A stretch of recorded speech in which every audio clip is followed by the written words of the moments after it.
नमस्कार, भारत लाइव देख रहे हैं आप। बिहार में प्रत्यक्ष रूप से इस बार मेयर चुनाव को लेकर चर्चा है और नगर निगम के चुनाव में कई प्रत्याशी अपने भाग्य को आजमा रहे हैं। वार्ड पार्षद के रूप में बात की जाए तो मेयर, उपमेयर के रूप में। और ऐसे में सबसे बड़ा सवाल यही हो रहा है कि क्या इतने प्रत्याशी जो खड़े हैं 2 दर्जन के आसपास, ये 2 दर्जन प्रत्याशी क्या असल में टक्कर में हैं और कौन कौन से वो प्रत्याशी हैं जो वास्तविक तौर पर इस चुनाव के लिए तैयारी कर रहे हैं, जनसंपर्क कर रहे हैं, सजग हैं। बाबा जाने की कोशिश करेंगे। बाबा का कहना है कि कुछ ऐसे प्रत्याशी हैं जो डमी भी हैं, मतलब खेल बिगाड़ने की कोशिश करेंगे। क्या लगता है बाबा, डमी प्रत्याशी खेल बिगाड़ देंगे? जो इस बार नगर निकाय का चुनाव हो रहा है जी, उसमें सबसे महत्वपूर्ण हो गया है पटना नगर निकाय का चुनाव। और इस चुनाव का महत्व इसलिए बढ़ गया है कि भारतीय जनता पार्टी से तुरंत अलग हुए हैं नीतीश कुमार, राष्ट्रीय जनता दल के साथ मिले हैं। और जब जब यहाँ चुनाव हुआ है 2014 छोड़ करके हर चुनाव में लगभग भारतीय जनता पार्टी और नीतीश कुमार साथ रहे हैं, जिसका फायदा भारतीय जनता पार्टी को मिला है और नीतीश कुमार को भी मिला है। पिछले ही चुनाव की अगर बात कर लें तो आप देखिए कि किस तरह से दोनों ने 39 सीटों पर कब्जा प्राप्त कर लिया था। लेकिन इस बार दोनों अलग अलग हैं और मेयर का चुनाव इसलिए बहुत ज़्यादा महत्वपूर्ण हो गया है। कई उम्मीदवारों से, कई प्रत्याशियों से हमारी बातचीत हुई, उनके कर्ता धर्ता हैं उन लोगों से हमारी बातचीत हुई और लंबी बातचीत हुई, जिसमें कई लोगों के साथ तो आप खुद शामिल थे। जिस तरह की बातें निकल करके सामने आ रही हैं कि इस बार पहली बार जो आम जनता मेयर का चुनाव करेगी, ये सबसे ज़्यादा महत्वपूर्ण बात हो गई है। पहले इसका खेल होता था और वो खेल इस बार भी कहा जा रहा है कि किया जा रहा है। भले ही सामने से नजर नहीं आ रहा हो, लेकिन डम्मी उम्मीदवार खड़ा करके, खास करके जातीय समीकरण बहुत ज्यादा असरदारक होता है। और मेयर चुनाव में भी उससे आप अछूते नहीं रह सकते हैं। विधायक से और एमपी से बिल्कुल अलग चुनाव है और दोनों से महत्वपूर्ण चुनाव है। कारण कि आप अपने नगर निगम के पहले जो व्यक्ति हैं उनका चयन करते हैं। जिस तरह से राष्ट्रपति का चुनाव आप करते हैं, राज्यपाल का चयन होता है, उस तरह से इसका भी चुनाव होता है। और इनके ऊपर होती है पूरे जो वार्ड हैं और पूरे नगर निगम निकाय है, उसका जिम्मेवारी होता है। पटना नगर निगम बहुत बड़ा है जी, 75 वार्ड हैं और 75 वार्डों के मुखिया के रूप में मेयर का चयन होता है। उनके नीचे होते हैं उपमेयर, जिसको लेकर के आपने सुना ही होगा कि उपमेयर की भूमिका बिल्कुल नगण्य के समान होती है। पप्पू राय ने, जो उनकी भाभी उपमेयर थी, उन्होंने कई बार इसको कटघरे में खड़ा किया है कि उपमेयर का पद ही खत्म कर देना चाहिए, क्योंकि उपमेयर को तो सिर्फ एक कुर्सी मिलता है और एक चैम्बर मिलता है, उसके अलावा उनको कोई काम करने का मौका ही नहीं मिलता है। और यही कारण है कि हम चाह करके भी विकास नहीं कर पाए। हम चाहते थे कि बहुत सारे काम करें, लेकिन मेयर के गलत नीतियों के कारण नहीं हो पाया। शुरुआत यहीं से हम करते हैं और इसके तहत कुल वैध जो उम्मीदवार हैं वो 32 हो गए हैं। इनमें से कई ऐसे हैं जो सिर्फ इसलिए चुनाव लड़ रहे हैं कि उनको अपने पैसे को दाएं बाएं करना है। इनमें से बहुत सारे उम्मीदवार हैं जो इसलिए लड़ रहे हैं कि जो 30 लाख रुपए जो हैं वो उनका वाइट हो जाए।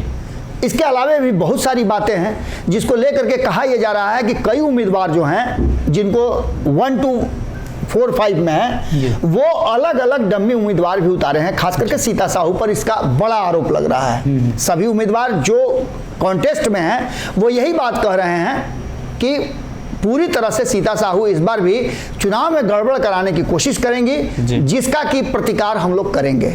बात करें तो उनके क्षेत्र से लेकर के 75 वार्डों में सभी प्रत्याशी जो कि जीत के दावे कर रहे हैं और जो मेन फ्रेम में हैं वो मेहनत कर रहे हैं। और इसके साथ साथ कई ऐसी बातें हैं जिसको लेकर के कहा जा रहा है कि एक बड़ा पैसे का खेल लेन देन है, एक बड़ा बजट है, उस बजट को लेकर के भी खर्च किया जा रहा है। और जो निर्धारित राशि है उस राशि से कई गुना ज़्यादा खर्च करने की तैयारी शुरू हो गई है।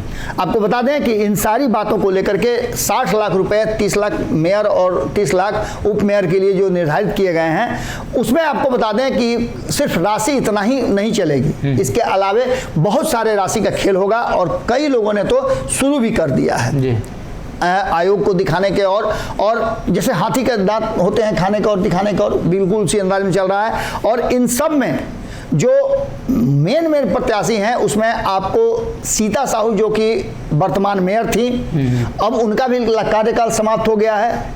उप मेयर रजनी देवी जी, विनीता बिट्टू सिंह जी, माला सिन्हा, रत्ना पुरकायस्थ, ये सारे लोग, सरिता नेपानी, ये पूरे कॉन्टेस्ट में हैं। जी।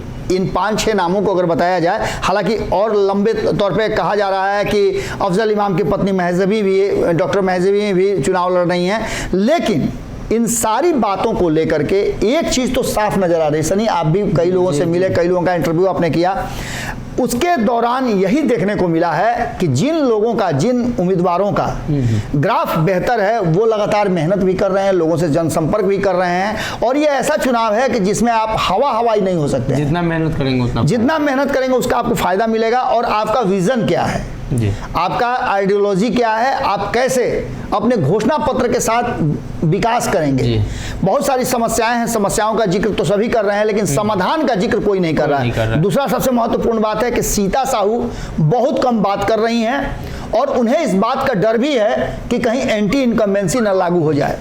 उनके क्षेत्र में, उनके इर्द गिर्द ही पटना सिटी से वो रहने वाली हैं। पटना सिटी के कम से कम 5-6 उम्मीदवार इस बार चुनावी मैदान में है मेयर पद के लिए। तो इसका सीधा सा मतलब है कि कहीं ना कहीं वोटों का ध्रुवीकरण होगा ही होगा।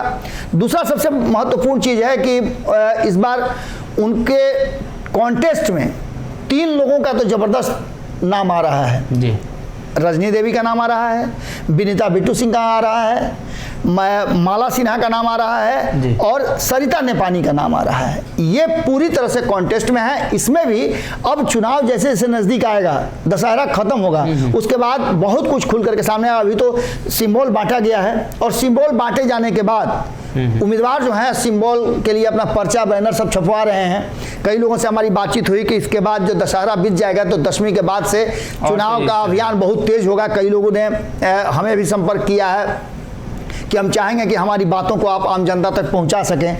हम अपने काम में लगे हुए हैं। हमारा काम है कि जो उम्मीदवार हैं वो अपनी बातें रख रहे हैं उसे हम पहुंचाएं।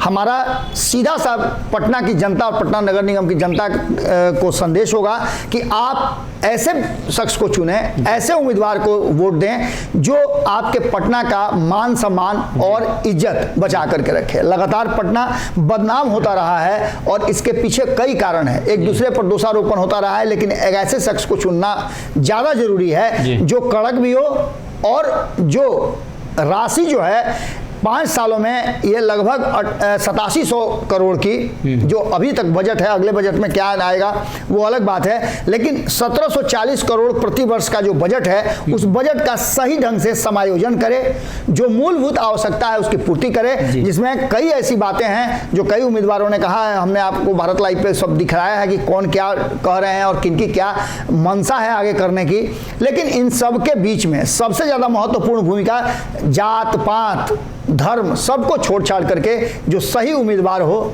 उस पर मतदान करने की जरूरत है। हम आकलन लगातार आपको बता रहे हैं, और इस आकलन में हमने आपको बताया कि कॉन्टेस्ट जबरदस्त है। कई लोगों को तो स्थिति ये है कि वो सिर्फ और सिर्फ डम्मी उम्मीदवार के रूप में खड़ा है, क्योंकि वो किसी का वोट काट सकें और किसी के जीत का हिस्सा बन सकें।